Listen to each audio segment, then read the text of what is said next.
আমি কি করতাম? আমি তো তুলুই না নে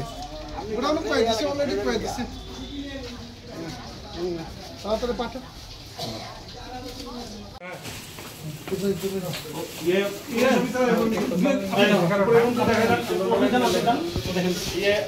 এখানে আমরা আসেনি বাজি আসাটাই সমস্যা আপনি তো আলাদা গোডাউন রাখা দরকার যদি বাজি করতে হয় আপনার এখানের ভিতরে বাড়ির মধ্যে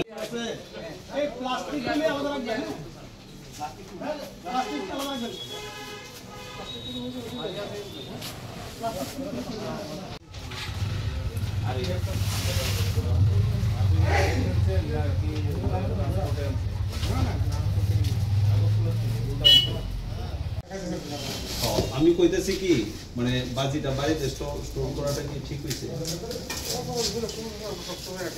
সবসময় রাখেন যেটা আজকে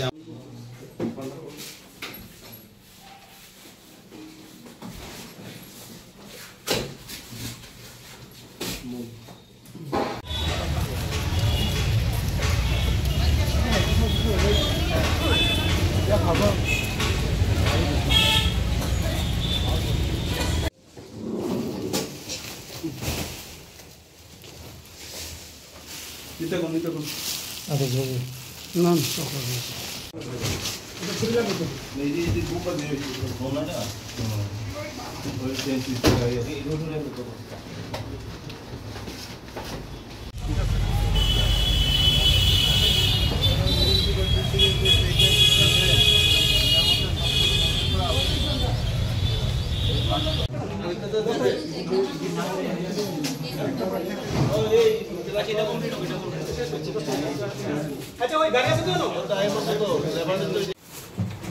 রাখতে পারলে না না মানে ইয়ে করতাম কি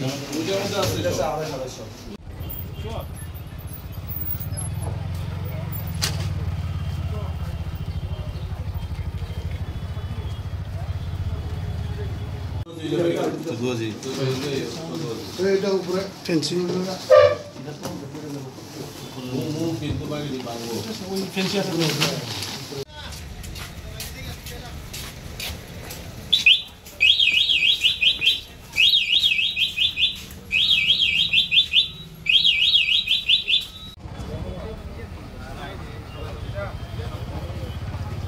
এটা সব সময় আমরা করি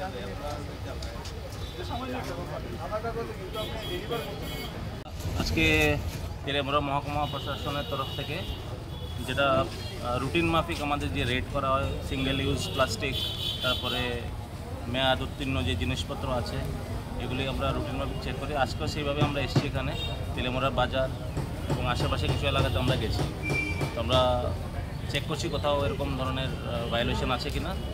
আর স্পেশালি আমরা আজকে শান্তিনগর যে একটা পাড়াতে আমরা গেছি, প্রবীর সাহা নামে একজন ব্যবসায়ী, ওনার বাড়িতে প্রচুর পরিমাণে আপনার